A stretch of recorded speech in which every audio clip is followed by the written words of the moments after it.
tog Đananovića Senada, koji drži nož da kolje Branka Rokvića. I tuko je Đananovića do besvijesti. I onda su ga u besvjesnom stanju iznijeli.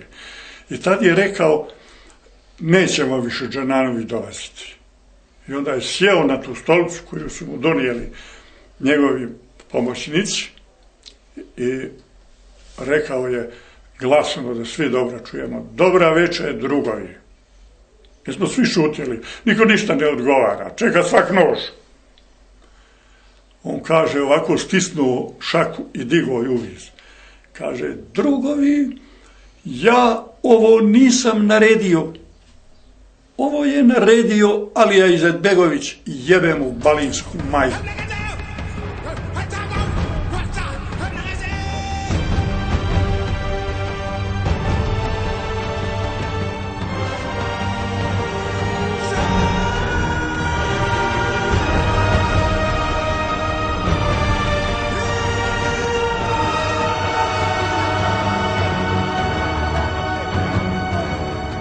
Prije nego što sam otišao u zatvor,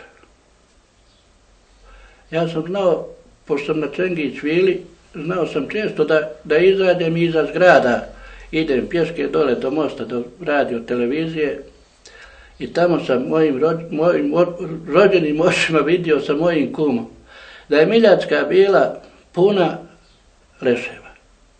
Odgovorno tvrdim da su to bili Srbi. A preko Miljacke se je moglo proći, da se nigde ne pokose noge, da sve s jednog na drugog prelaze. Komandant je tu bio jedan Safet, komšija mi iz ulici. Sad ne mogu sjetiti se imena. Znam, njegova je žena jednoga Dragana Damjanović, ne, Radivoja Damjanovića, bacila sa balkona. I čovjek je još bio dao znake života, on su njega ponovo uzeli u deku, popeli ga opet gore na isti i opet bacili ga dole. I onda su vikali kako je Četo bacio se s balkona i pao dole na biciklu da je poginuo. A ja i jedan Kostić, saranili smo ga iza zgrade. Nakon što je JNA napustila Sarajevo, kasarna Viktor Bubanj postaće najveća sarajevska tamnica za Srbe. Osnivač logora Ramiz Salčin, predsjednik SDA opštine Novi Grad. Upravnik logora Besim Muderizović. Od maja 1992. godine pa do septembra iste godine logorom upravljaju predstavnici SDA. Svakodnevna batinjanja, lomljenje kostiju, psihičko maltretiranje bili su metode koje su primjenjivali nad logorašima. U jednom trenutku u kasarni se nalazilo oko 3000 logoraša. Muslimanski politički vojni vrh u avgustu 1992. godine donosi odluku da formiraju okružni vojni sud, za čije je sjedište upravo određena kasarna Viktor Bubanj. Od tada počinju suđenje Srbima zatočenim u logoru, a sude im Davor Jukić, koji je i sada sudija suda Bosne i Hercegovine. Danas advokat Fahrudin Tefte Darija, Vlado Špoljarić, danas sudija kantonalnog suda u Sarajevu, advokat Muhidin Kafo i pokojni Salem Miso, koji je nastavio i nakon rata da radi kao sudija suda Bosne i Hercegovine.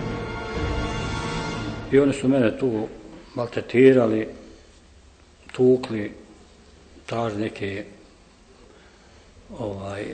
izdaje nešto da priznam. Ja nisam imao šta priznati. Onda su oni pitali da ti pregledam stan, rekao jest 3 puta.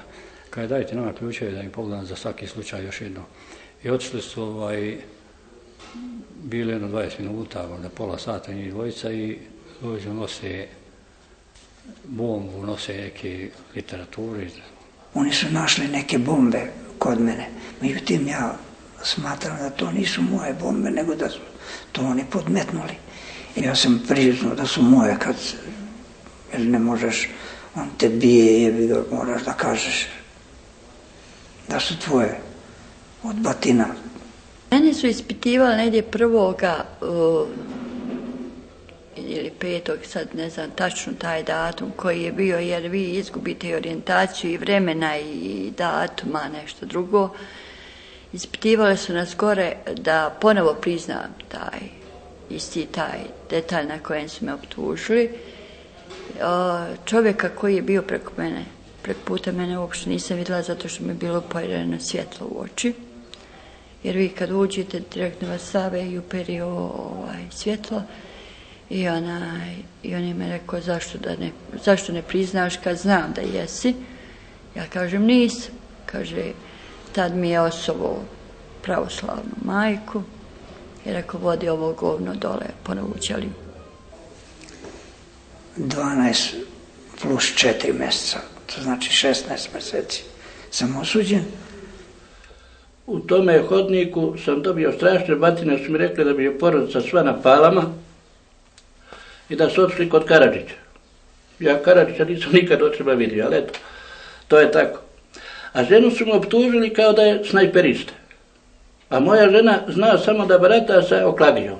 Viktor Bubnj je bio registrovan logor, dolazio Crveni krst, pa posivali su nas sve. Iako negiraju da smo i tamo ležali, nema niđe papira, išao sam ja tražiti da mi se prizna za radni staž, ali nema ništa, kaže nemate na spisku, kaže tek, neće da daju. Ljudi su optuživani i osuđivani bez ikakvog povoda. Krivi bez krivice po tom sudu nije je trebalo dokazivati. Unaprijed se znalo da će biti osuđeni. Građanski rat u Bosni i Hercegovini trajao je 42 mjeseca, a Silos je zatvoren tek 2 mjeseca poslije potpisivanja Daytona, 27. januara 1996. godine. Slučajno ili namjerno, istog datuma je zatvoren i jedan od najzloglasnijih nacističkih logora Auschwitz. Baš zato preživjeli logoraši Silos zovu srpski Auschwitz. Tada sam vidio kako izgledam, znači sa 70 kg spao sam negdje na 35, otprilike do 40, bio sam kost i koža. Tada sam se sjetio onih Hitlerovi Jevreja, kada sam vidio sebe na ogledalu. Zaista sam se prepao, iskreno da vam kažem, da čovjek tako može da izgleda, da doživi u 21. vijeku. Silos je bio u centru Tačina. Od kapije ulaze u Silos, 20 metara je bila komanda 9. brdske brigade, odnosno kasnije 109. brdske brigade, na čijem čelu je bio Kazić, pazite. Logoraši su preko puta komande, 10 metara od ulaza komande i 20 metara od ulaza u Silos, svojim fizičkim radom napravili heliodrom, na koji se spustao helikopter sa Alijem Izetbegovićem i ostalim visokim zvaničnicima i odatle su nastavili unutrašnjom s autima, s automobilima. Ali Izetbegović je 2 puta na tom heliodrom na kapije Silosa viđen od strane logoraša. Moji sapatnici iz udruženja su ga 2 puta vidjeli. Znači, svi su, čitav državni vrh je znao za postojanje Silosa. Nekoliko stotina civila iz naselja Dobrinja za vrijeme i po završetku rata prijavilo je teška krivična djela silovanja, prebijanja, mučenja, nezakonita zatvaranja. Nažalost, ni jedan od ovih zločina nije ni istražen, pa samim tim ni procesuiran. Jedno od najvećih mučilišta sarajevskih civila bio je koncentracioni logor Sunce. Kroz njega je prošlo na stotine sarajevskih Srba. Svi bi prolazili užasne metode mučenja. Po mnogim svjedočenjima batinali su se srpski logoraši po vitalnim organima, loptama od bodljikave žice. Oni koji su služili vojsku znaju da se ove lopte koriste za čišćenje topovskih cijevi. Nažalost, prema svjedočenju penzionisanog generala armije Bosne i Hercegovine Jovana Divjaka, logor Sunce je samo formalno zatvoren. Divjak je prije nekoliko dana u intervju u Novostima posvjedočio da je Sunce preseljeno na drugu lokaciju. Potvrđeno je također da je postojalo na stotine divljih zatvora, jer je skoro svaka jedinica na sarajevskom ratištu imala bar 3 Srba zarobljenih i spremnih za razmjenu.